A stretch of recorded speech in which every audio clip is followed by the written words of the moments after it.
Hello my dear student, welcome you here in this lecture number 70 for that topic body fluids and circulation. Now let us continue the part of that internal structure of heart which we have started in the last video. Do watch that earlier video also. Okay? तो internal structure of heart में मैंने पहले आपको बताया था there are 4 major chambers of the heart. Human heart is 4 chamber. Okay, और तो भी हमको कम लगते हैं वो 4 चेंबर्स. 4 चेंबर्स में किस किस को रखना है, इजंट इट? पर्टिकुलरली इतने सारे हैं हमारे टोटल चाहने वाले, तो किस किस को रखेंगे 4 चेंबर्स में? So particularly, but and I am particularly having lot of students, so many students, how I can keep all that students love in that 4 chambers? That's why मुझे तो बहुत कम लगते हैं. ओके, तो 4 चेंबर्स है. कौन से 4 चेंबर्स हैं? राइट ऑरिकल या राइट एट्रियम, लेफ्ट ऑरिकल या left atrium, right ventricle and left ventricle. Out of that we have discussed one point that auricles are blood receiving chamber, they are anterior chambers, they are thin walled chambers. That right atrium is receiving deoxygenated blood and left atrium is receiving oxygenated blood. वो mix नहीं हो सकेगा. क्यों? Because there is a interatrial septum in the middle. Middle में interatrial septum होने की वजह से वो मिक्स होने की संभावना 0 है. Okay, and that deoxygenated blood is brought from all the parts of the body to the superior vena cava and inferior vena cava. ये हमने बताया था. और एक वहां पे कोरोनरी वेन जो है, कोरोनरी साइनस बोलते हैं उसे, that coronary vein जो है, that is collecting the deoxygenated blood from the wall of the heart. That also opens by minute opening near that opening of inferior vena cava, and that brings the deoxygenated blood collected from that wall of the heart, coronary sinus. Okay, coronary vein का opening है. coronary veins collect the deoxygenated blood from wall of the heart. अब ये जो है pulmonary vein है, generally हमको मालूम है वेन्स जो है होते हैं वो डीऑक्सीजनेटेड ब्लड कैरी करते हैं, पर उसको एक ही एक्सेप्शन है. All veins carry deoxygenated blood except the pulmonary veins. They carry the oxygenated blood from the pair of the lungs up to the left atrium. Lungs में जो ब्लड प्यूरिफाई हो जाता है, ब्लड में का CO2 बाहर निकल जाता है, ब्लड में ऑक्सीजन आ जाता है. हमने देखा था टॉपिक, कौन सा topic? Breathing and exchange of gases. इसके पहले तो वो जो ऑक्सीजनेटेड ब्लड है that is brought by the pair of 4 pulmonary veins. That pair, total 4 pulmonary veins. One pair is coming from left lung and one pair is coming from right lung. तो 4 opening यहाँ पे होने वाले हैं. And they are bringing the oxygenated blood in the left atrium.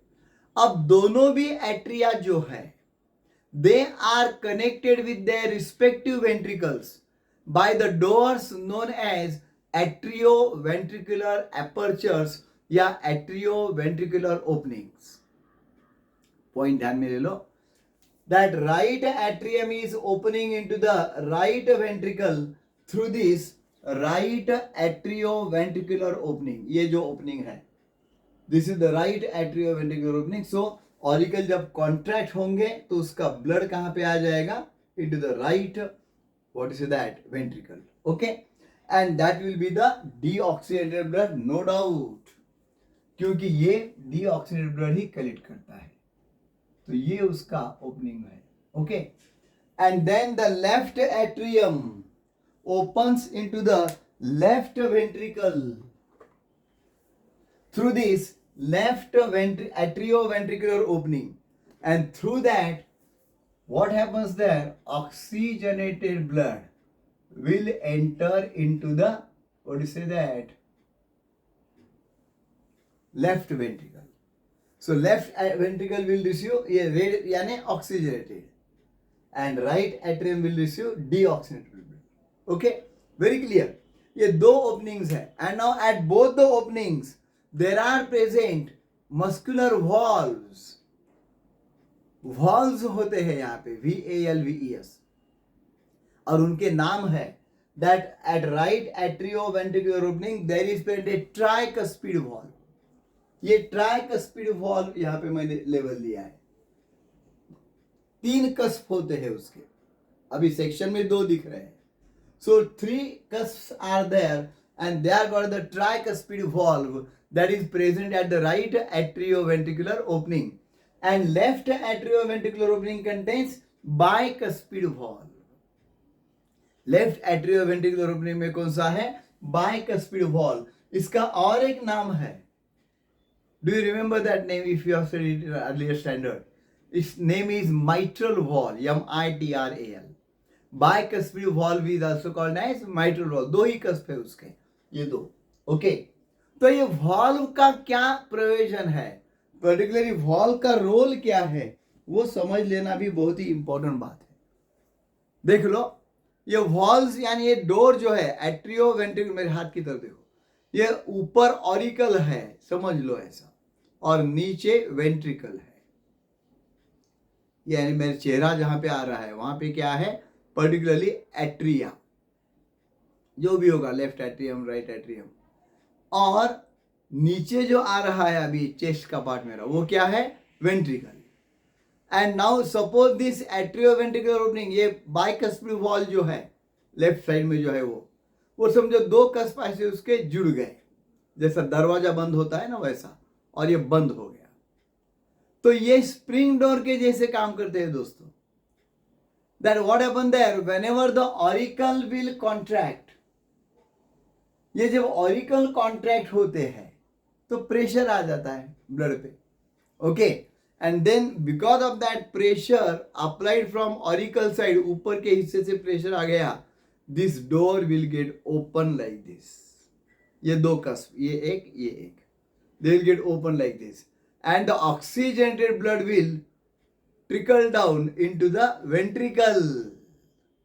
पूरा point समझ लो, बहुत ही simple and interesting point है. एक तो ये जो वॉल्व है वो डोर बंद करते हैं, वो कैसे है? Particularly they are closing the door, they are like this, spring door है, isn't it? और उस स्प्रिंग डोर को जब हम पुश करते हैं, प्रेशर लगाते हैं, तो खुल जाता है. तो वैसे ही अभी ऊपर से जब प्रेशर आ गया, whenever the pressure is applied from upper side, because of that pressure the valve opens like this. So door will get open and blood from that left ventricle will trickle down into that left atrium will trickle down into the left ventricle. वैसा ही उधर right atrium का जो blood है that will trickle down into the right ventricle. बहुत ही simple है. और ये spring door है, उसको हेल्ड करने के लिए यहाँ पे कुछ, इस वॉल को हेल्ड करने के लिए कुछ थ्रेड्स है. They are attaching that wall to the what say that wall of ventricle, and you should know about them. They are called the chordae tendineae. What are they called? Chordae tendineae. तो उनका क्या provision है? They can held the walls in position. अब देखो इसके बाद ventricle, अब क्या होता है? Whenever the blood will trickle down like this, once the pressure is lost, the valve will get close. When pressure is applied, valve is open. When blood will all trickle down, pressure will diminish. तो इसके ऊपर का pressure चला गया, then the valve will get close. जैसे हमारे spring door का होता है, जब तक हमने पुश किया है वो दरवाजा खुल गया है, हम बाहर चले गए उधर, ओके, या अंदर चले गए. Once the pressure is left, हमने छोड़ दिया दरवाजा, पूरा अंदर आने के बाद छोड़ दो, then automatically that door will get close. That is called that spring door action. वैसा ही एक्शन है. Whenever the pressure will get released, the door will get closed, and that produces that sound, lub. धक धक धक धक. ये जो heart का साउंड है, तो उसमें लब डब कहते हैं. तो ये लब जो है वो that is the sound of closure of the cuspid valves, bicuspid and tricuspid. Car से बाहर निकलने के बाद जब हम कार का दरवाजा लगा लेते हैं तो कैसा आवाज आता है? गप, वैसा. Okay, like that. कभी उसको गौर करो, अच्छी तरह से अगर लगाया दरवाजा तो कार का, so that sound is produced there. Okay, and now it will be held in like this. तो इसको हेल्ड करने के लिए कॉर्डी टेंडिनी नाम के डोर है. तो रोल क्या है कॉर्डी का? अब वेंट्रिकल्स की जब टर्न आएगी, वेंट्रिकल जब कॉन्ट्रैक्ट होंगे, then again the pressure will get applied, and by that pressure the door should not open towards the atrium. ये डोर एक ही साइड में खुलना चाहिए, ऐसा उल्टा नहीं खुलना चाहिए. If that will happen then blood will return back. पूरा फ्लो जो चल रहा है ट्रैफिक का वो पूरा तहस नहस हो जाएगा. So back flow of blood should be prevented, and that is prevented because of the valves, and the in pushing of the valve is prevented by chordae tendon. तो ये पॉइंट अच्छी तरह से ध्यान में ले लो. तो हमने कहाँ तक लर्न किया है? इंटरनल स्ट्रक्चर, एट्रिया, एट्रिया में आने वाले ब्लड वेसल्स, फिर एट्रियो वेंट्रिकुलर ओपनिंग्स, वहाँ पे जो वॉल्स है उनके नाम, उनको हेल्ड करने वाले जो डोर है उनके नाम कॉर्डी टेंडिनी, और उनका role to prevent the back flow of blood. Okay, so the further part of ventricle and the connections of ventricle we have to learn in the next video. Okay, so do watch this video again and again and try to grasp all the points there. I'm confident that you must have understood the part what I have discussed up till now. So please join with the next lecture to complete the internal structure of heart. Thanks a lot.